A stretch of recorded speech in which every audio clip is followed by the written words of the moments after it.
नमस्कार, बहुत स्वागत है आप सभी का। मैं हूं आपके साथ नैना यादव और लेकर हाजिर हूं हमारा खास शो वर्ल्ड नाउ।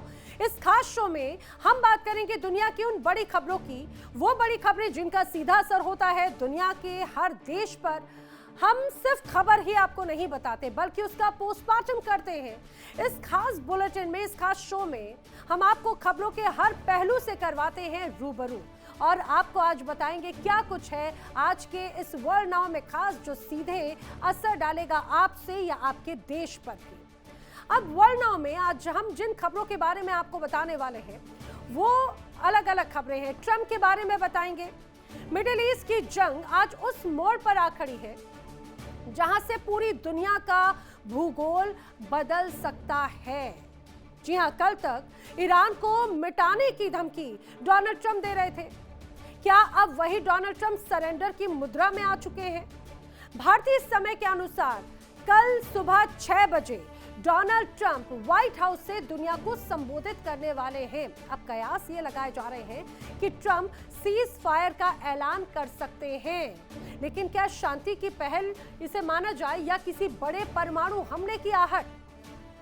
विशेषज्ञ मानते हैं कि ट्रंप अब ईरान के दलदल से अपना बोरिया बिस्तर समेटना चाहते हैं। वजह बिल्कुल क्लियर कट साफ है, ईरान घुटने टेकने को तैयार ही नहीं है और हॉर्मुज की जो सक्रिय लहरें हैं उसमें अमेरिकी युद्धपोतों पर अब मौत का साया मंडरा रहा है। जनरल डेनकेन की उस गुप्त रिपोर्ट ने डोनाल्ड ट्रंप की नींद उड़ा दी जिसमें कहा गया कि ईरान का एक मामूली गोताखोर भी अरबों का अमेरिकी बेड़ा डुबो सकता है। क्या ट्रंप खाड़ी को जलता छोड़कर निकल जाएंगे? क्या अमेरिका की टूटी हुई कमर और हथियारों के बिजनेस की मजबूरी उसे इस एग्जिट के लिए मजबूर कर रही है? क्या खाड़ी में इजराइल समेत कई देशों के ट्रंप ने, एक तरह से देशों ने ट्रंप को फंसा दिया है? करेंगे इस पर विस्तार से बात। आज वर्ल्ड नाउ में जो दूसरी खबर हम आपके लिए लेकर आए हैं वो तेहरान के उस दहाड़ की है जिससे अमेरिका में डर पैदा हो गया है। जी हां, मिडिल ईस्ट की जंग अब उस मकाम पर आ गई है जहां से वापसी का रास्ता मानो बंद नजर आ रहा है। एक तरफ अमेरिकी राष्ट्रपति डोनाल्ड ट्रंप सीज फायर की बिसात बिछा रहे हैं तो दूसरी तरफ तेहरान की आईआरजीसी ने दुनिया की सबसे बड़ी टेक कंपनीज के खिलाफ में डेथ वारंट जारी कर दिया है। जी हां, आप सही सुन रहे हैं, ईरान ने सीधा सीधा दिया है अल्टीमेटम। खाड़ी देशों में मौजूद अमेरिका की 18 दिग्गज कंपनियों को पूरी तरह से तबाह कर दिया जाएगा। और इन बड़ी कंपनियों में कौन कौन शामिल है? इसमें है एप्पल, इसमें शामिल है गूगल, इसमें शामिल है माइक्रोसॉफ्ट, मेटा, टेस्ला, ऐसी तमाम कंपनीज जिनके कर्मचारियों को दफ्तर छोड़ने की चेतावनी दे दी है।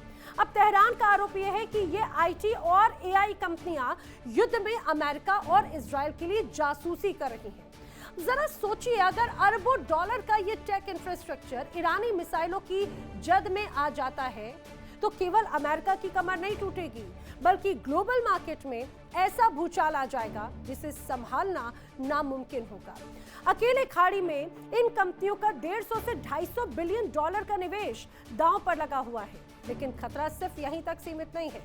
दुनिया अब एक ऐसे डिजिटल ब्लैकआउट की कगार पर है जो हॉर्मुज की लहरों के नीचे बिछी वो केबल्स जिनसे दुनिया का 97% इंटरनेट चलता है, अब वो हिस्सा ईरान के निशाने पर है। अगर ये समुद्री केबल्स कट गई तो पूरी दुनिया का संपर्क टूट जाएगा। एक तरफ ट्रंप अपना एग्जिट प्लान खोज रहे हैं तो दूसरी तरफ तेहरान ने तो फुल फायर मोड में आकर अमेरिका की आर्थिक और डिजिटल नब्ज पर हाथ रख दिया। बताएंगे ये पूरी खबर आखिर क्या है आगे। वर्ल्ड नाउ में आज जो अगली खबर है उस पर बात करेंगे। ट्रंप के उस साम्राज्यवाद के बारे में। खाड़ी से अमेरिका के पीछे हटने की असली वजह शांति नहीं है बल्कि एक विशाल साम्राज्य की भूख है। अब सोचिए, आज दुनिया के गलियारों में एक ही चर्चा है, ग्रेटर नॉर्थ अमेरिका। एक तरफ तेहरान के मोर्चे पर ट्रंप एग्जिट का रास्ता खोज रहे हैं तो दूसरी तरफ अपने ही पड़ोसियों की संप्रभुता को भी निगलने का खतरनाक नक्शा वो तैयार कर रहे हैं। रक्षा सचिव अमेरिका के पीठ से उनके बयान ने ये तो बिल्कुल क्लियर कट साफ कर दिया कि ट्रंप का मेगा अब केवल नारों तक सीमित नहीं है, यानी कि मेक अमेरिका ग्रेट अगेन का जो नारा है वो सिर्फ नारा नहीं है बल्कि ग्रीनलैंड से लेकर पनामा नहर तक सुपर पावर के पूर्ण कब्जे का ब्लूप्रिंट है। खबर है कि ट्रंप ने कनाडा को अमेरिका का 51वां राज्य मान लिया है। अब ग्रीनलैंड को हथियाने के लिए डेनमार्क को सीधी चुनौती दी है और ड्रग कार्टेल के बहाने मैक्सिको की सीमाओं को मिटाने की तैयारी भी कर ली है। लेकिन सवाल दरअसल ये है, क्या ये इतना आसान भी रहने वाला है? अगर ओटावा और मैक्सिको सिटी में अमेरिकी टैंक गरजते हैं तो क्या रूस और चीन खामोश रहेंगे? अब भाई विशेषज्ञ तो इसे ग्रेटर इजराइल जैसा ही एक विस्तारवादी आंदोलन मान रहे हैं।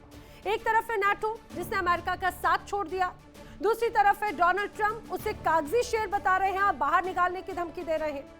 क्या ट्रंप ने मिडिल ईस्ट के से हाथ इसीलिए खींच लिए ताकि वो नॉर्थ अमेरिका में अपनी दादागिरी कायम कर सकें? इस पूरी खबर की एबीसीडी भी हम आपको बताएंगे। तो आइए चलिए करते हैं शुरुआत वर्ल्ड नाउ की। तो डोनाल्ड ट्रंप लगातार जिस तरह से ऐलान कर रखे हैं, बताते हैं सीज फायर का प्लान। बात यही है कि खाड़ी में जंग के बीच में अमेरिकी राष्ट्रपति डोनाल्ड ट्रंप संबोधित करने वाले हैं। अब भारतीय समय के अनुसार 2 अप्रैल की सुबह करीब 6 बजे का वक्त है जब डोनाल्ड ट्रंप का संबोधन होगा। डोनाल्ड ट्रंप का संपूर्ण अमेरिका संबोधन आखिर क्या होगा? क्या ट्रंप सीज फायर का ऐलान करेंगे और क्या ट्रंप वापसी का प्लान बताएंगे? मिडिल ईस्ट से क्या एग्जिट प्लान है उनका, क्या इस बारे में बताने वाले हैं? अब दरअसल मिडिल ईस्ट में करीब 33 दिनों से जंग जारी है और ये जंग अब और भी ज्यादा खतरनाक हालात में पहुंच चुकी है। जंग में तेहरान को तो दिक्कत काफी हुई है, इसमें कोई शक नहीं। ईरान में लगातार बड़े हमले इजराइल की तरफ से किए गए। अमेरिका ने पूरे जंगी बेड़ों को तैनात कर दिया। अमेरिका के कई बड़े हथियार, जिसमें एक हथियार की कीमत करोड़ों रुपए में है, करोड़ों डॉलर्स में है, उनकी तैनाती वहां पर की गई, जिसमें टॉमहॉक जैसी मिसाइलें भी शामिल हैं। उसका इस्तेमाल किया और 1 या 2 बार नहीं बल्कि कई बार। लेकिन इससे अमेरिका अछूता नहीं रहा। जिस तरह नुकसान तेहरान को एक तरह से इन्होंने पहुंचाया है, मिडिल ईस्ट में अमेरिका की कमर टूट चुकी है, ऐसा जानकार कहते हैं। कल तक धमकी देने वाले डोनाल्ड ट्रंप अब सरेंडर की भूमिका में है। अब भाई खबरों की अगर माने तो व्हाइट हाउस से डोनाल्ड ट्रंप सीज फायर करने की बात कर सकते हैं, लेकिन विशेषज्ञ तो ये भी कह रहे हैं कि ट्रंप एक सनकी इंसान है और हो सकता है कि वो घोषणा करके परमाणु हमला कर दे, क्योंकि ईरान तो उनके काबू में आ नहीं रहा। हालांकि क्या होगा, इसके लिए ट्रंप का संबोधन का इंतजार करना होगा कि आखिर उनकी रणनीति क्या है। लेकिन अब एक और खबर सामने आ गई है इन परिस्थितियों के बीच में। ऑस्ट्रेलिया के प्रधानमंत्री एंथनी अल्बानीज, अमेरिकी राष्ट्रपति डोनाल्ड ट्रंप अपने देशों को संबोधित करेंगे। तो क्या दुनिया में कुछ बड़ा होने की संभावना है, कुछ बड़ा होने जा रहा है? इसी बीच यूके के पीएम कीर स्टारमर का कहना है कि भाई ये हमारा युद्ध नहीं है, इस युद्ध से हमारा कोई लेना देना नहीं है, इसीलिए हम मिडिल ईस्ट के इस युद्ध में अपनी भूमिका नहीं बताने वाले, नहीं जताने वाले हैं। ये पूरी कहानी क्या है आपको बताएंगे, लेकिन उसके पहले आपको एक तस्वीर दिखाते हैं। ये तस्वीर देखते चलिए। देखिए ये आसमान में आपको जो चमकते हुए यहाँ पे लाइट्स नजर आती हैं, ये क्या है? दरअसल ये मौत है। ये तस्वीर यूके बेस की है, जहां पर अमेरिका ने ईरान से संभावित ग्राउंड ऑपरेशंस के बीच में यूनाइटेड किंगडम के RAF लेकिन हिथ बेस पर 12 A-10C थंडरबोल्ट 2 फाइटर एयरक्राफ्ट तैनात किए। इसीलिए कहा जा रहा है ये मौत है अमेरिका की तरफ से ईरान के लिए। अब रिपोर्ट्स की माने तो ये विमान जमीनी बलों को सपोर्ट करने के लिए और क्लोज एयर सपोर्ट मिशन के लिए इस्तेमाल किया जाता है। एक्सपर्ट्स तो ये भी मानते हैं कि इस तरह की जो तैनाती है वो संभावित सैन्य कार्रवाई की तैयारी का संकेत हो सकती है। हालांकि जानकार ये मानते हैं कि ट्रंप एग्जिट प्लान खोज रहे हैं, वो निकलना चाहते हैं मिडिल ईस्ट के इस जंग से।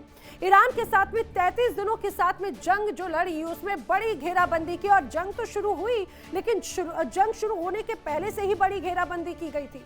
बड़ी सेना को वहां पर खपा दिया था, बड़े हथियारों की वहां पर तैनाती कर दी थी। और डोनाल्ड ट्रंप अब इस 33 दिन की जंग के बाद में हताश सरेंडर की भूमिका में है, एग्जिट प्लान ढूंढ रहे हैं। और यही वजह है कि डोनाल्ड ट्रंप जो संबोधन देने वाले हैं उसमें इसका जिक्र वो कर सकते हैं कि वो जीत गए, वो ऐसा भी कह सकते हैं। डोनाल्ड ट्रंप की आदत है पुरानी। डोनाल्ड ट्रंप ये भी कह सकते हैं कि भाई 33 दिनों की इस जंग में उन्होंने जीत दर्ज कर ली है, ईरान में कुछ नहीं बचा है और इजराइल और अमेरिका ने फतह हासिल कर ली, ईरान में झंडे गाड़ दिए और फिर मिडिल ईस्ट की जंग को वो खत्म कर सकते हैं। ऐसा दावा डोनाल्ड ट्रंप की तरफ से किया जा सकता है। यानी सीज फायर का ऐलान डोनाल्ड ट्रंप अपने संबोधन में कर सकते हैं। हालांकि पहला मौका नहीं है, आपको याद होगा इससे पहले भी डोनाल्ड ट्रंप ये कह चुके हैं कि जंग ज्यादा दिन नहीं चलने वाली, मात्र 2 से 3 हफ्तों के बीच में खत्म हो जाएगी। लेकिन सोचने वाली बात जानते हैं क्या है, ना तो हॉर्मुज अभी तक खुला, ना ही कोई डील अभी तक अमेरिका के अकॉर्डिंग जिस तरह से होनी थी, जो दावा किया जा रहा था वो हुई। तो फिर डोनाल्ड ट्रंप आनन फानन में आखिर वापसी का प्लान क्यों करने लगे हैं, ये अपने आप में बड़ी बात है। We'll be leaving very soon, and if France or some other country wants to get oil or gas, they'll go up through the Strait and Hormuz Strait. They'll go right up there and they'll be able to fend for themselves. I think it'll be very safe, actually, but we have nothing to do with that. What happens in the Strait? तो सुना आपने, ये है अमेरिकी राष्ट्रपति Donald Trump, और Donald Trump के according 2 से 3 हफ्तों के बीच में मिडिल ईस्ट की ये जंग, यानी ईरान के साथ में जो जंग चल रही है, वो समाप्त हो जाएगी। चलिए आपको बताते हैं कि अमेरिकी राष्ट्रपति डोनाल्ड ट्रंप एग्जिट प्लान आखिर खोज क्यों रखे हैं और क्या वजह है। जंग से ट्रंप का एग्जिट प्लान आखिर इस समय इतना महत्वपूर्ण क्यों है। अब दावा यह किया जा रहा है कि हॉर्मुज खुलवाने में अमेरिका अभी तक असमर्थ रहा है, क्योंकि जंग से पहले बड़े दावे थे, ओवर कॉन्फिडेंस था अमेरिका का। खार्ग द्वीप पर कब्जा करने का जो ख्वाब था वो भी फिलहाल अधूरा ही नजर आता है, जो प्लान था कब्जे का वो भी पूरा नहीं हो पाया। ईरान ट्रंप के सामने घुटने नहीं टेक रहा, जो ऐसा लग रहा था कि आयतुल्लाह अली खामनेई को अगर मार दिया जाए तो ईरान घुटनों पर आ जाएगा, लेकिन वो भी संभव नहीं हो पाया, बल्कि उसके बाद में रिजीम पे रिजीम या चेहरे पे चेहरे बदलते रहे हैं। हमले के बाद में ईरान में रिजीम चेंज की कोशिश की गई, लेकिन उसमें 1% भी बदलाव नजर नहीं आया। वहीं ईरानी लोग तो अब IRGC के समर्थन में चले गए, जो पासा पूरी तरह से अमेरिका और इजराइल का पलट गया। दुनिया भर के देश अब डोनाल्ड ट्रंप के खिलाफ आ चुके हैं। डोनाल्ड ट्रंप की इन नीतियों की वजह से अमेरिका दुनिया में अलग थलग पड़ता हुआ नजर आता है, आइसोलेटेड हो चुका है, UN जैसे अलग अलग मंचों पर भी। अब भाई डोनाल्ड ट्रंप को जंग से एग्जिट करने की मजबूरी हो चुकी है, ऐसा सभी जानकार कहते हैं, क्योंकि अमेरिका इस जंग के माध्यम से घिर चुका है। डोनाल्ड ट्रंप के खिलाफ लोग सड़कों पर उतर आए हैं। डोनाल्ड ट्रंप लगातार हर मोर्चे पर अब घिर रहे हैं। मिडिल ईस्ट में सैन्य बेस से लेकर कई जगहों पर लगातार नुकसान हुआ। इजराइल को अब ऐसा लग रहा है कि जैसे कि इस जंग में से अपना हाथ इजराइल खींचने लगा है। इजरायली हमले ईरान पर कम हो गए हैं, हालांकि ईरान ने इसमें कोई कंजूसी नहीं की। ईरान पहले की तरह ही इजराइल के भी कई ठिकानों पर बम बरसा रहा है। लेकिन एक बात तो ये भी है कि ईरान ने सबसे ज्यादा अमेरिका के ठिकानों को ही निशाना बनाया, पुरानी अदावत को ध्यान में रखते हुए। अमेरिका को जितना नुकसान इस जंग में हुआ, उतना शायद इजराइल को हुआ ही नहीं, जबकि ये जंग इजराइल बनाम ईरान थी, जो अब बदलकर ईरान बनाम अमेरिका हो चुकी है। शायद इसीलिए अब डोनाल्ड ट्रंप मिडिल ईस्ट की इस जंग से एग्जिट यानी कि बोरिया बिस्तर लेकर भागने की फिराक में है, और शायद इसी कारण डोनाल्ड ट्रंप से लेकर पीट हेग्सेट तक सब बस एक ही भाषा बोल रहे हैं। लेकिन आइए मैं आपको बता देती हूँ कि 33 दिनों की इस जंग में आखिर किसने क्या कहा है, किसने क्या खोया है, क्या पाया है। अब समझिए, खास तौर से अगर 2 से 3 हफ्तों में जंग खत्म हो जाएगी, ये बयान किसी और का नहीं, खुद अमेरिकी राष्ट्रपति डोनाल्ड ट्रंप का है। जंग को ज्यादा लंबा नहीं खींचना चाहते, ये अमेरिका के ही डिफेंस सचिव पीट हेग्सेट का बयान आया। मार्को रूबियो ने कहा कि भाई अमेरिका अपना लक्ष्य हासिल कर चुका है। वो तो ये कह रहे थे कि जो जंग का उद्देश्य था वो हम पूरा कर चुके हैं। अब दूसरी तरफ अगर हम बात करें ईरान के रवैये की, तो ईरान की तरफ से अरागची ने कहा है कि भाई जंग शुरू यूएस ने की, लेकिन खत्म कब होगी या हम तय करेंगे, और खत्म भी इस युद्ध को हम ही करेंगे। और ये अब इजराइल की तरफ से बयान आया कि यूएस भले ही सीज फायर कर ले, लेकिन हम तो भाई हमला जारी रखेंगे। ये बेंजामिन नेतन्याहू कह रहे हैं, यानी इजराइल की तरफ से बयान सामने आया। यानी इस बात को समझिए, डोनाल्ड ट्रंप भले ही एग्जिट प्लान तलाशे, लेकिन नेतन्याहू नहीं चाहते कि ये जंग यूं ही खत्म हो। अब आइए आपको बताते हैं कि आखिर अमेरिका की ईरान के साथ में अभी तक कोई डील हुई भी है या नहीं हुई है। हालांकि जो तस्वीर नजर, डोनाल्ड ट्रंप तो दावे करते हैं डील हो रही है, ईरान कहता है कोई डील नहीं हो रही, कोई बातचीत नहीं हो रही, लेकिन फिर भी ट्रंप और पीट हेग्सेट डील डील चिल्ला रखे हैं, और इनके सारे दावों को ईरान की तरफ से कोरा बकवास बताया जा रहा है, और कुछ नहीं, कोरा झूठ बताया जा रहा है, क्योंकि किसी भी तरह की डील के लिए ईरान तो तैयार ही नहीं है। अब अमेरिका बगैर किसी ठोस समझौते के भी ईरान जंग से बाहर निकलने की तैयारी में है। दरअसल इसके पीछे अमेरिका की रणनीति बताई जा रही है, वो है हथियारों की बिक्री। जंग अगर छुटपुट तरीके से जारी रहती है तो अरब देश खुद के लिए हथियार खरीदेंगे। इसका सीधा फायदा किसे होगा? समझिए, अमेरिका को। लेकिन अगर अमेरिका खुद जंग में फंस जाएगा तो उसके हथियार तो खत्म भी हो जाएंगे और हथियारों की बिक्री पर भी प्रभाव पड़ेगा। आर्थिक रूप से तो वैसे ही प्रभाव है। अब आइए आपको वो 5 बड़े कारण बताते हैं जिसके कारण डोनाल्ड ट्रंप एग्जिट कर रखे हैं, एग्जिट प्लान की तलाश में है। यानी कि ट्रंप अपना फायदा आखिर कैसे देख रहे हैं, पूरा मामला आइए आपको मैं समझाती हूँ। दरअसल ट्रंप के एग्जिट के 5 प्रमुख कारण हैं। पहला, जीत नैरेटिव सेट करने की कोशिश है। ऑपरेशन को एक तरह से जीत के रूप में अमेरिका पेश करना चाहता है। रणनीति उसकी यही है, वो ये बताना चाहता है कि भाई ईरान के साथ में जो उसकी जंग थी वो जीत चुके हैं। ये साइकोलॉजिकल वॉर के तौर में अमेरिका एक तरह से उसे पेश करने की कोशिश की जा रही है, जो डोनाल्ड ट्रंप पिछले कुछ वक्त से लगातार अपने बयानों के साथ में करते रहे हैं। कई बार कहते हैं हम जीत गए, पीट हेगसेथ कहते हैं जो हम चाहते थे वो मिल गया, रूबियो कहते हैं जो उद्देश्य था हमारा इस जंग में वो पूरा हो गया। और यही एक तरह से स्ट्रैटेजी अमेरिका की नजर आती है। यूएस का दावा है कि ईरान का जो न्यूक्लियर ठिकाना है उसे बड़े स्तर पर नुकसान पहुंचाया गया है। ये बार बार ये बात कही गई है, ये भी एक नैरेटिव सेट करने की कोशिश है। ये कहा जाए नेगोशिएशन टैक्टिक है। लेकिन कई रिपोर्ट्स अमेरिका के या डोनाल्ड ट्रंप के इस दावे को कोरा झूठा और कोरा गलत बता रहे हैं। न्यूक्लियर ठिकानों को नुकसान जरूर पहुंचा है, लेकिन ऐसा नहीं है कि वहां पर काम पूरी तरह से बंद हो गया हो, क्योंकि पिछले साल 2025 में जब अमेरिका ने हमला किया था, ऑपरेशन मिडनाइट हैमर को अंजाम दिया था, तब भी ऐसे ही दावे किए गए थे। अब ईरान की परमाणु सामग्री बमबारी में दफन हो चुकी है, ये बात भी अमेरिका की तरफ से कही गई है।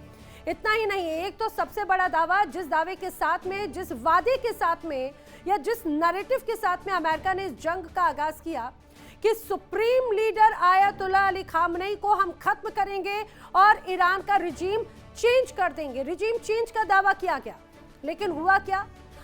आयतुल्लाह अली खामनेई, लेकिन उसके बाद में उनके बेटे मुस्तफा खामनेई वहां पर सत्ता संभाल रखे हैं। रिजीम में कोई बदलाव नहीं आया, चेहरे बदल गए, मानसिकता वही, और ये कहा जाए जनरेशन भी वही चलती आ रही है। दूसरी जो सबसे महत्वपूर्ण बात ये कि मिडिल ईस्ट में जो हो या ना हो, लेकिन अपने ही घर यानी कि अमेरिका में डोनाल्ड ट्रंप बुरी तरह से घिरे हुए हैं। लोग उन पर आरोप लगा रखे हैं कि अमेरिका का पैसा जिस रूप में मिडिल ईस्ट की इस जंग में झोंक दिया, अमेरिका तो पहले ही परेशान था, अब और भी ज्यादा परेशान है। व्हाइट हाउस ऑपरेशन को सफल मिशन दिखाने की कोशिश करेगा आने वाले वक्त के मिड टर्म इलेक्शंस हो या डोनाल्ड ट्रंप की छवि को चमकाने के लिए। इसीलिए ये बड़ा महत्वपूर्ण हो जाता है। अगला जो सबसे महत्वपूर्ण बात है, युद्ध खत्म नहीं, सिर्फ सीज फायर की बात कही जा रही है। संघर्ष पूरी तरह से खत्म नहीं होगा, ये मान के चलिए, ये संघर्ष सिर्फ रुकेगा। बड़े सैन्य ऑपरेशंस को तो रोक दिया जाएगा, लेकिन प्रॉक्सीज पर वार जारी रहेगा। ये बार बार बात कही गई, क्योंकि इजराइल बार बार ये कहता रहा, अमेरिका बार बार कहता रहा कि ईरान के जो प्रॉक्सीज हैं वो बड़ी चुनौती हैं। इसीलिए भले ही ईरान पर हमले रोक दिए जाएं, लेकिन प्रॉक्सीज पर हमले लगातार जारी रहेंगे। यमन, सीरिया, लेबनान में तनाव तो पहले से ही मौजूद है। अब वहां पर इसके बाद में और हालात देखने वाली बात है, क्या बदलेंगे या और चिंतित होंगे। अब डिफेंस बिजनेस की रणनीति जो बिजनेस के लिहाज से बहुत ज्यादा महत्वपूर्ण है। अब जानकार कहते हैं कि अमेरिका ईरान में प्रतिबंध जारी रख सकता है। पहले से ही कई सैंक्शंस लगाए गए हैं, कई पाबंदियां लगाई गई हैं, ईरान को आर्थिक तौर से कमजोर करने की कोशिश की गई है। लेकिन माना जा रहा है कि भले अगर सीजफायर होता है तो अमेरिका ईरान पर क्या सॉफ्ट रुख अपनाएगा, ऐसा नहीं है। प्रतिबंध अमेरिका जारी रख सकता है। सऊदी अरब, यूएई, कतर के जरिए धमकी लगातार दी जा रही है। यह भी बात कही जा रही है, क्योंकि मिडिल ईस्ट में अमेरिका भले एग्जिट हो जाए, लेकिन मिडिल ईस्ट में सऊदी अरब, यूएई और कतर को सपोर्ट लगातार अमेरिका करेगा। ईरान को खतरा बताकर हथियार बेचने की रणनीति रहेगी। किन्हें? इन्हीं मिडिल ईस्ट की अलग अलग देशों को, मिडिल ईस्ट कंट्रीज को। तो अगर वो हथियार खरीदते हैं तो अमेरिका की तो बल्ले बल्ले हो जाएगी। अगर अमेरिका खुद डायरेक्ट इस मिडिल ईस्ट में जंग में कंटिन्यू रहता है तो उसके हथियार तो जाएंगे ही जाएंगे, बिक्री भी नहीं होगी और आर्थिक रूप से अपनी तरफ से ही एक तरह से उसे पैसा लगाना पड़ेगा। यूएस मिडिल ईस्ट को हथियार का बाजार एक तरह से बनाना चाह रहा है और यही वजह है कि वो उसमें अपनी अपॉर्चुनिटी देख रहा है। इसी वजह से 33 दिनों के बाद में अमेरिका जल्दी से इस युद्ध से निकलना चाहता है और एक नैरेटिव गढ़ना चाहता है कि मिडिल ईस्ट के इन तमाम देशों के लिए ईरान बड़ा खतरा साबित हो सकता है। अब एक और बड़ी बात यह कि पिछले कुछ वक्त से जिस रूप में अमेरिका की मुश्किलें बढ़ रही हैं, रिसेशन, अर्थव्यवस्था बहुत ज्यादा चरमरा गई है। अब डोनाल्ड ट्रंप का ये जो रवैया है वो निवेश का रुख बदल देगा, ऐसा भी अब संभावना जताई जा रही है। मिडिल ईस्ट की असुरक्षा निवेशकों को एक तरह से डराएगी। सुरक्षित बाजार के रूप में लोग यूएस को प्राथमिकता देंगे, ये दावा किया जा रहा है। दुबई, ईरान समेत कई देशों में निवेश सुरक्षा पर सवाल खड़े होने लगे हैं जिस तरह से अभी हालात रहे। पूंजी का बड़ा प्रवाह अमेरिका की ओर जाएगा, ऐसा भी दावा किया जा रहा है। और वैश्विक ऊर्जा बाजार में भी अनिश्चितता बनी रहेगी क्योंकि वैश्विक ऊर्जा बाजार का सबसे बड़ा हिस्सा मिडिल ईस्ट ही है। अब सबसे खास बात समझ लीजिए, हॉर्मुज का विकल्प एक तरह से तलाशने की कोशिश की जा रही है। सऊदी से रेड सी होते हुए यूरोप तक पाइपलाइन योजना एक तरह से तैयार की जाएगी, ऐसा दावा किया जा रहा है, जिसमें इजरायल को एक रणनीतिक ट्रांजिट हब बनाने का प्रस्ताव एक तरह से दिया जा रहा है, जिस पर लगातार बेंजामिन नेतन्याहू की टीम काम भी कर रही है। हॉर्मुज स्ट्रेट पर निर्भरता कम किस तरह से की जाए उसको लेकर रणनीति तैयार की जा रही है और इस पर ही एक तरह से काम करने की कोशिश होगी। अरब देशों में जिसमें इजरायल के बीच में सहयोग बढ़ने की भी संभावना एक तरह से जताई जा रही है। तो एक ये आपने समझा कि किस तरह से हॉर्मुज को लेकर ट्रंप के एग्जिट के 5 कारण एक तरह से है। समझिए डोनाल्ड ट्रंप को, किस तरह से डोनाल्ड ट्रंप अलग अलग रणनीतियों के माध्यम से अपने आप को तो बचाना चाहते हैं, लेकिन डोनाल्ड ट्रंप की जो सोच है उस सोच पर हर कोई हैरान है। इसीलिए लोग डोनाल्ड ट्रंप को खतरनाक इंसान कहने लगे हैं।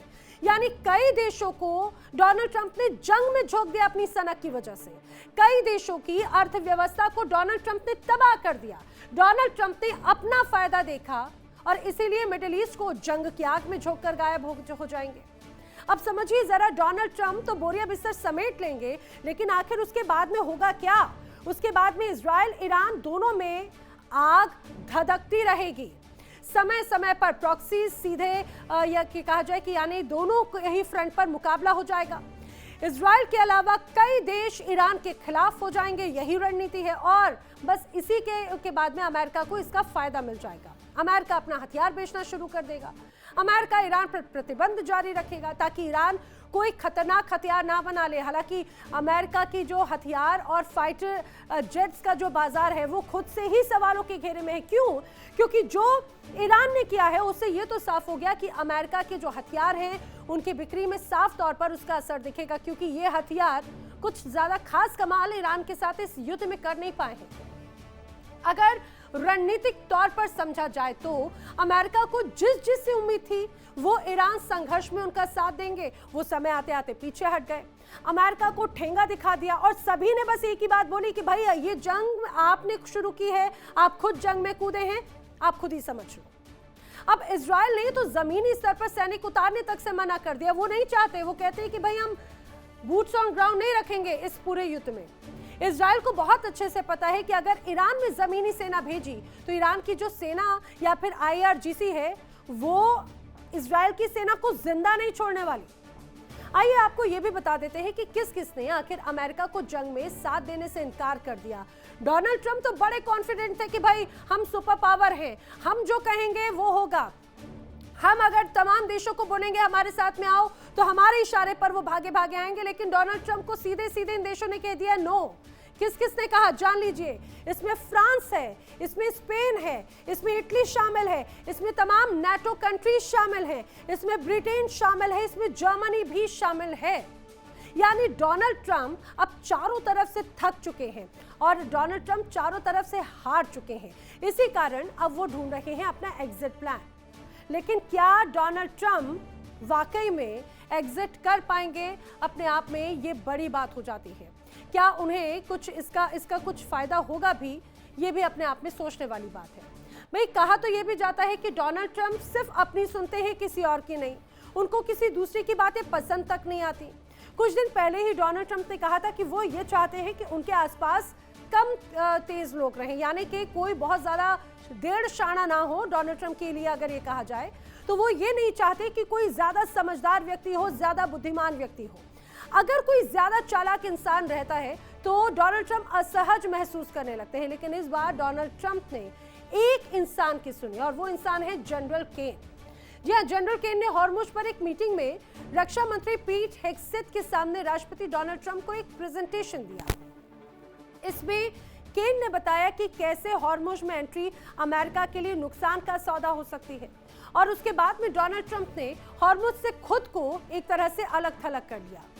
लेकिन आखिर ये जनरल डेन केन कौन है जिनकी बात डोनाल्ड ट्रंप ने सुनी है, वो भी आप जरा जान लीजिए। जनरल डेन केन को समझिए।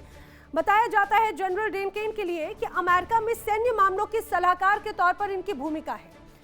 जॉइंट चीफ ऑफ स्टाफ हैं जनरल डेन केन। राष्ट्रपति ट्रंप को सैन्य मामलों में सलाह हमेशा वो देते रहे हैं, और जनरल डेन केन अमेरिका में 4 सितारा जनरल भी हैं, यानी कि 4 स्टार जनरल माने जाते हैं। केन को ईरान युद्ध का विरोधी माना जाता है और बताया यह जाता है कि शुरुआत में ही जनरल डेन केन ने ईरान जंग का विरोध किया था। वो नहीं चाहते थे कि अमेरिका इस युद्ध का हिस्सा बने। न्यूयॉर्क टाइम्स के अनुसार जनरल केन ने ट्रंप को बाकायदा समझाया कि यहां पर ताकत से कब्जा नहीं किया जा सकता। ईरान ने यहां पर काफी चालाकी से अपने सैनिक तैनात कर रखे हैं। एक मामूली गोताखोर या नाव भी अमेरिकी युद्धपोत को बर्बाद कर सकती है। सीधे सीधे बात जनरल डेन केन को बताई। केन ने डोनाल्ड ट्रंप को पूरा का पूरा ईरान का खेल समझाया। उन्होंने बताया कि हॉर्मुज, जिसे आप कब्जा करने की ख्वाहिश रखते हैं, सपना देख रहे हैं, हॉर्मुज काफी सकरा है। युद्धपोत अगर यहां पर भेजने की कोशिश अमेरिका करता है तो वो खतरे से खाली नहीं है। हॉर्मुज में एक मामूली ड्रोन भी अरबों का युद्धपोत उड़ा देगा। ये बात जनरल डेन केन ने अमेरिका को समझाई थी। हॉर्मुज में अगर सैनिक भेजे गए तो ये युद्ध लंबा खिंच जाएगा। हॉर्मुज में सैनिक भेजने से सिर्फ नुकसान होगा और कुछ नहीं, कोई फायदा अमेरिका को नहीं होने वाला। जनरल डेन केन ने यह भी कहा कि यहां भी कोई गारंटी नहीं है कि सरकार झुक ही जाएगी ईरान की, और अगर हॉर्मुज ब्लॉक कर भी लिया जाए, मान लीजिए, तब भी जो सहयोगी देश हैं उन्हें भारी नुकसान होगा। आप ये मान के चलिए, यानी कि चारों तरफ से डोनाल्ड ट्रंप और अमेरिका घिर चुका है, और आखिरकार पैर खींचने के अलावा ट्रंप के पास में कोई और बेहतर विकल्प नहीं था। इसीलिए ट्रंप अब ईरान युद्ध से निकलना चाहते हैं। दूसरी ओर खबर यह भी है कि ईरान झुकने को तैयार नहीं है, वो लगातार हमला किए जा रहा है, और यही वजह है कि अब उनका संबोधन जब होगा तो इस दौरान देखने वाली बात है कि उस संबोधन में क्या किसी एग्जिट प्लान की वो चर्चा एक तरह से करने वाले हैं। चलिए बढ़ते हैं अगली बड़ी खबर की ओर। इस समय की बड़ी खबर ईरानी मीडिया के हवाले से वॉर ब्रेकिंग बड़ी खबर सामने आई है। बड़ी खबर क्या है? ईरानी मीडिया के हवाले से इस समय की बड़ी खबर यह आई है कि आईआरजीसी ने ईरानी सत्ता पर कब्जा कर लिया है। ये खबर सामने आ रही है, यानी कि सरकार के अहम फैसलों पर अब आईआरजीसी का ही कब्जा है। कई अहम फैसले और कई संस्थाओं पर भी नियंत्रण एक तरह से रहा है। समझिए, राष्ट्रपति की भूमिका अब काफी कमजोर ईरान में पड़ गई है। कई अहम भर्तियों पर आईआरजीसी ने रोक लगा दी है। आप ये मान के चलिए, अब ईरान में एक तरह से सैन्यीकरण हो चुका है। यहाँ पर जिस तरह से रिजीम चेंज की बात इजराइल या अमेरिका की तरफ से कही जा रही थी, यहाँ पर रिजीम चेंज का एक अलग हिस्सा तो नजर आता है, लेकिन ये मिलिट्री कूप के तौर पर इसे देखा जा सकता है, क्योंकि कई अहम फैसले और संस्थाओं पर अब यहाँ की सत्ता का नहीं बल्कि आईआरजीसी यानी कि ईरान की सेना के तौर पर यह देखा जाए कि उनका एक तरह से कब्जा हो चुका है। ईरानी रिवॉल्यूशनरी गार्ड्स कॉर्प्स जो अब एक तरह से ईरान की कमान संभालेंगे, इसे इस रूप में क्या देखा जाए। कई अहम भर्तियों पर पहले ही आईआरजीसी ने रोक लगा दी थी। माना जा रहा है कि जो राष्ट्रपति हैं मसूद पेजेश्कियान, अब उनकी भी भूमिका काफी कमजोर यहां पर पड़ती हुई नजर आ रही है।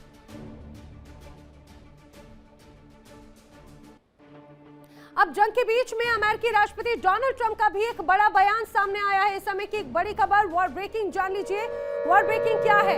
जंग के बीच में अमेरिकी राष्ट्रपति डोनाल्ड ट्रंप ने बड़ा बयान दिया, और राष्ट्रपति ट्रंप का बयान है, ईरानी राष्ट्रपति ने सीज फायर के लिए अपील की है। यह अमेरिकी राष्ट्रपति डोनाल्ड ट्रंप का दावा है। अमेरिका से ईरान ने सीज फायर का अनुरोध किया है, यह डोनाल्ड ट्रंप की तरफ से दावा किया जा रहा है। हालांकि ये क्या मनगढ़ंत अमेरिका का ही एक तरह से नैरेटिव है या फिर यह सच्चाई है, क्योंकि अब से कुछ देर पहले खबर आई कि ईरान में अब एक तरह से IRGC का ही पूरी तरह से मैन इन लीड IRGC रहेगा। और उसके बाद में अब जो बात सामने आ रही है, अमेरिकी राष्ट्रपति डोनाल्ड ट्रंप ने कहा कि मसूद पेज़ेश्कियान यानी कि राष्ट्रपति चाहते थे ईरान के कि ईरान और अमेरिका की इस जंग में सीज फायर हो जाए। अब खबर यह है कि डोनाल्ड ट्रंप ने दावा किया है कि अमेरिका से ईरान ने सीज फायर का अनुरोध किया।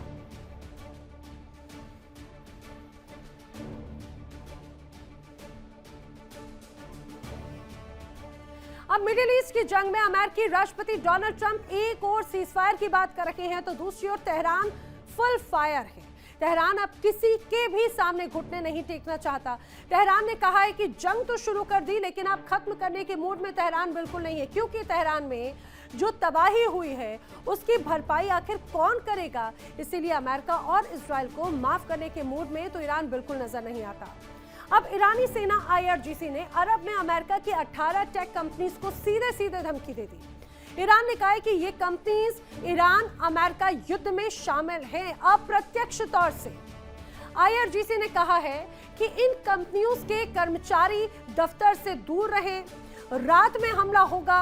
यानी ईरान ने पहले सैन्य बेस को तबाह किया और फिर अब अमेरिका की कंपनियों को सीधे सीधे चेतावनी दी है। आइए आपको बताते हैं कि ईरान ने आखिर किन किन अमेरिकी कंपनियों को धमकी दी है। ईरानी ललकार कंपनियों पर प्रहार, कौन कौन निशाने पर है समझिए।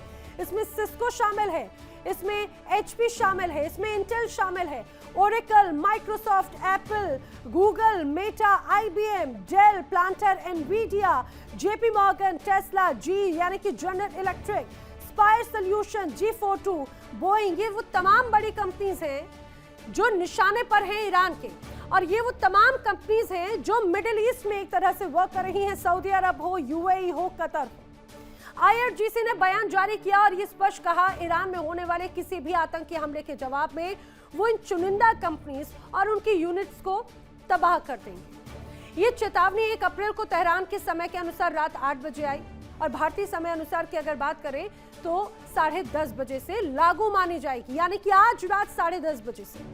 उन्होंने इन कंपनियों में काम करने वाले तमाम कर्मचारियों को सलाह दी है कि अपनी अगर जान बचाना चाहते हैं तो तुरंत दफ्तर छोड़ दें या अपना कार्यस्थल छोड़कर चले जाएं। यानी तेहरान ने ललकार दिया और इससे अब कंपनीज के शेयर धारकों और निवेशकों में भी अब खलबली मच गई है। दरअसल जो मैंने अभी आपको कंपनीज के नाम बताए, ये कंपनीज आपके साथ में, आपकी लाइफ के साथ में डायरेक्ट और इनडायरेक्ट वे में कनेक्टेड है।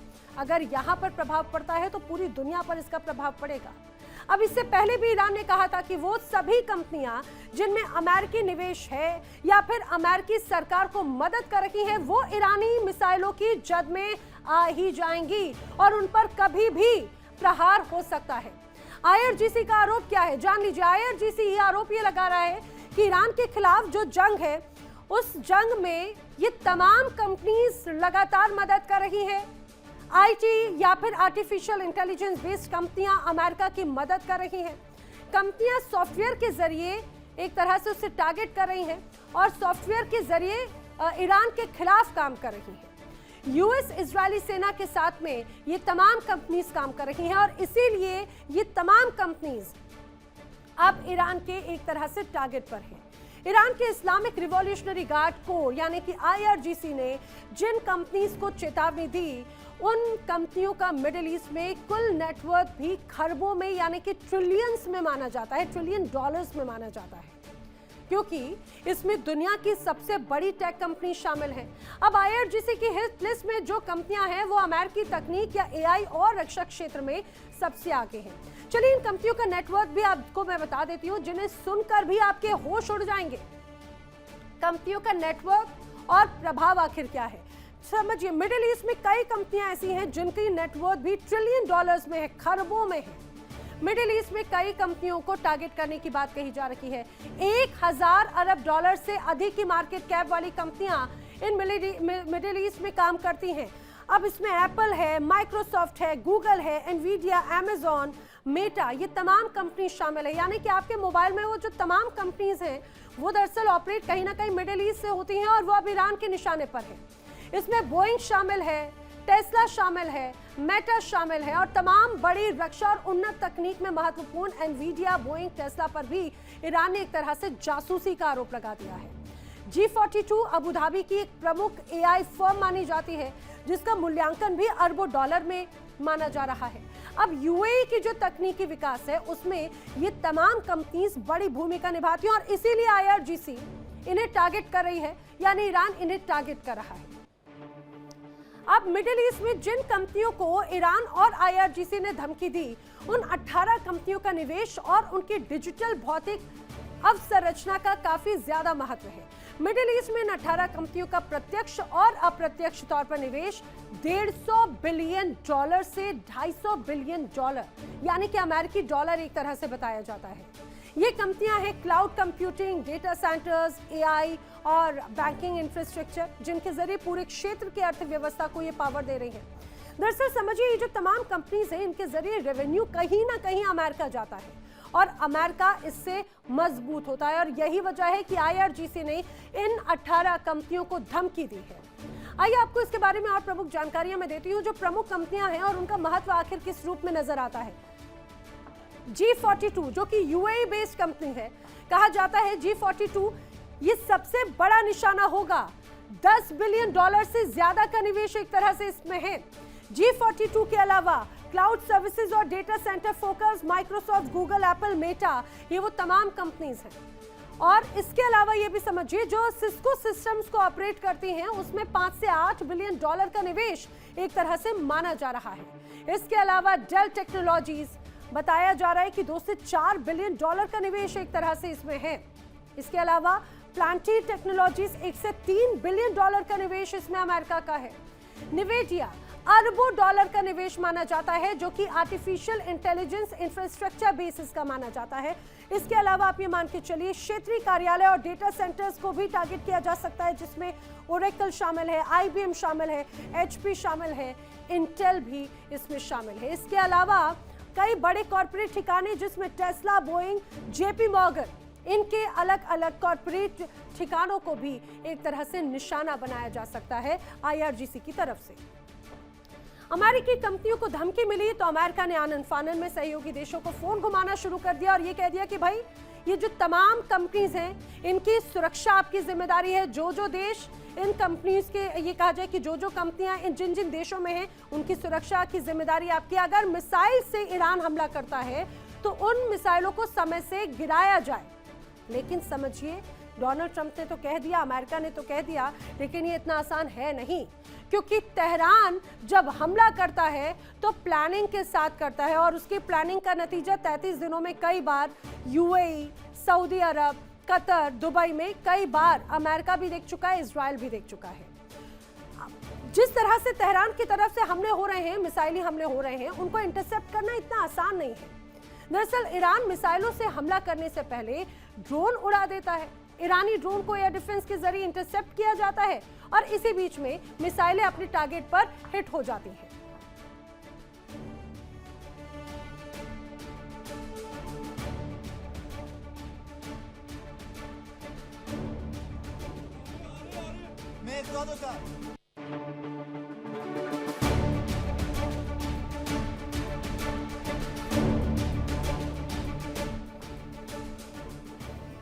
तो समझिए, ये एक तरह से स्ट्रैटेजी है ईरान की। ईरान करना चाहता है मिसाइल अटैक, लेकिन उसके पहले उलझा कर रख देता है तमाम अलग अलग देशों को, डिफेंस सिस्टम को।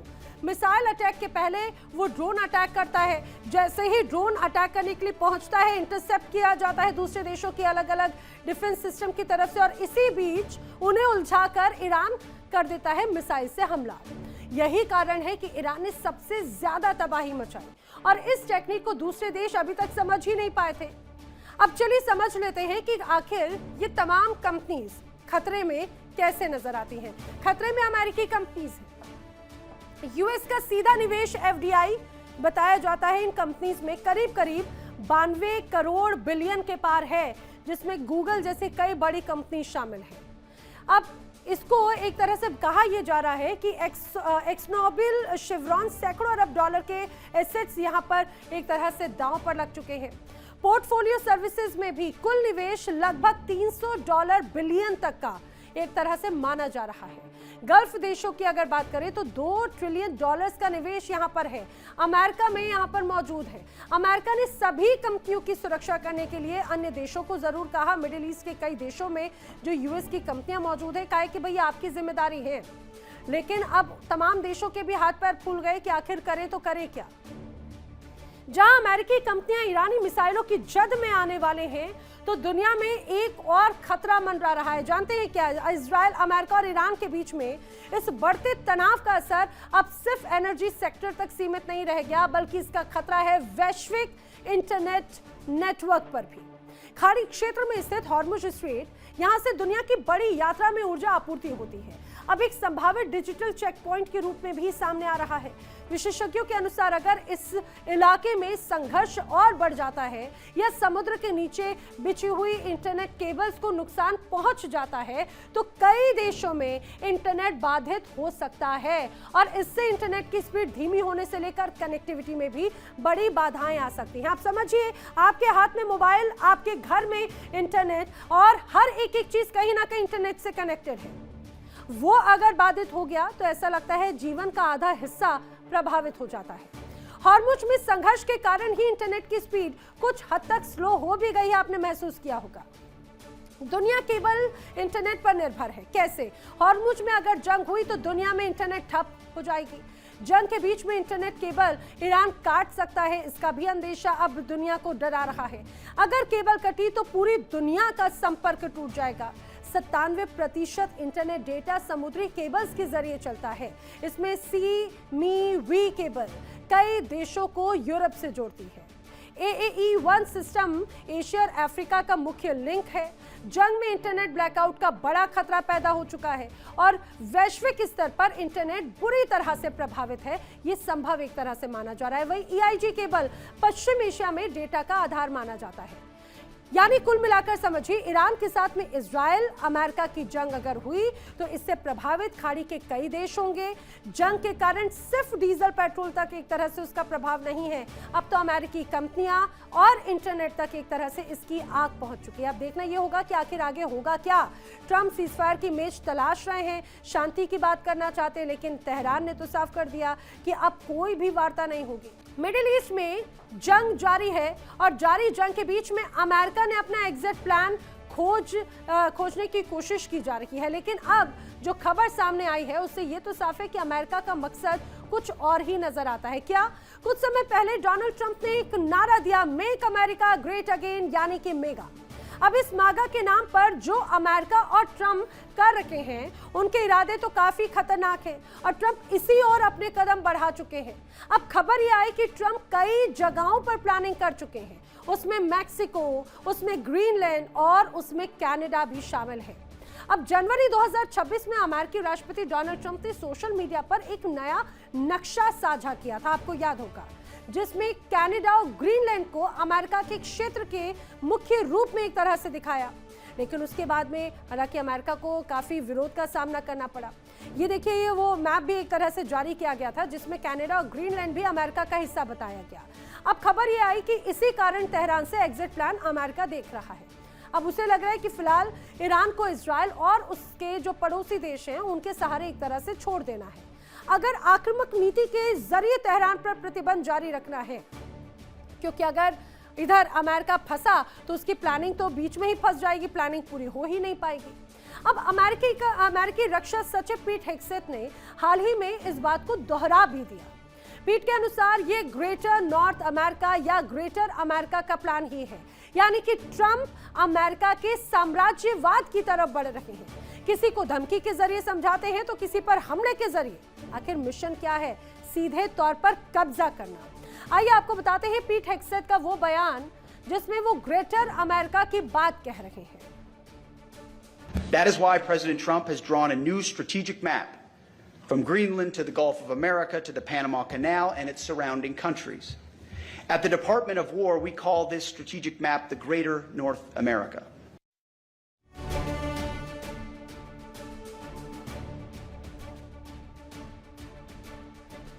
सुना आपने पीट हेग्सेथ को। पीट हेग्सेथ क्लियर कट ये कह रहे हैं कि उनका उद्देश्य क्या है, अमेरिका का उद्देश्य क्या है, डोनाल्ड ट्रंप का उद्देश्य क्या है। ग्रेटर नॉर्थ अमेरिका, यानी अमेरिका ने प्लानिंग कर रखी है ग्रेटर अमेरिका बनाने की, चाहे इसके लिए कुछ भी हो जाए, कुछ भी क्यों ना करना पड़े, क्योंकि अमेरिका ने किसी की आज तक सुनी ही नहीं बल्कि कई देशों को फंसा दिया। आखिर ग्रेटर अमेरिका का प्लान क्या है वो भी जरा समझिए, रणनीतिक नक्शा, सुरक्षा घेरा भी समझ लीजिए जरा, ये इस मैप को भी समझते जाइए। मैं आपको बताती भी जाती हूँ ग्रेटर अमेरिका के बारे में पीट हेग्सेथ का एक तरह से अहम बयान जो सामने आया, जिसे आपको सुनाया। डोनाल्ड ट्रंप ने एक नया रणनीतिक नक्शा तैयार किया है। इस नक्शे में ग्रीनलैंड से लेकर पनामा नहर तक ग्रेटर अमेरिका का हिस्सा है, यानी ग्रेटर अमेरिका की जो अवधारणा है उसमें अमेरिकी राष्ट्रपति डोनाल्ड ट्रंप का ग्रेटर यूएस की अवधारणा इसको दर्शाती है। उत्तरी और केंद्रीय क्षेत्र को एक जोन माना जाएगा। इसमें अमेरिका की ताकत को एक तरह से फोकस, मुख्य तौर पर सेंटर के तौर पर देखा जाएगा, जो सबसे प्रमुख होगी। अमेरिका ने इसका उद्देश्य क्षेत्रीय रक्षा को मजबूत करना और उत्तर अमेरिका और आसपास के देशों में रणनीतिक प्रभाव बढ़ाना बताया। लेकिन समीक्षकों ने इसकी तुलना कर दी ग्रेटर इजराइल आंदोलन से, और यहां पर यह चिंता जताई गई कि यह जो योजना है वो पड़ोसी देशों की संप्रभुता के लिए खतरा बन सकती है। तो क्या यही एक तरह से बड़ी वजह है अमेरिका की इस पूरे मिडिल ईस्ट के तनाव के बाद में अपने आप को बाहर निकालने की, एग्जिट प्लान की, और इसके पीछे की एक बड़ी कहानी है अमेरिका के साम्राज्यवाद को और भी ज्यादा बढ़ाने की। अपने आप में ये हैरान कर देती है मानसिकता, क्योंकि ये मिडिल ईस्ट की जंग दुनिया के लिए बड़ा खतरा जरूर बन रही है। वर्ल्ड नाउ में फिलहाल यहाँ पर वक्त एक ब्रेक का। इंडिया डेली अब आपके स्मार्ट टीवी पर भी मौजूद है। इंडिया डेली अब आप लाइव देख सकते हैं इन सभी प्लेटफॉर्म्स पर। देखिए इंडिया डेली 24/7 अब आपके स्मार्ट टीवी पर। इंडिया डेली मौजूद है सभी डिजिटल प्लेटफॉर्म पर लाइव और लगातार। इंडिया डेली 24/7 हर दिन राष्ट्र को समर्पित।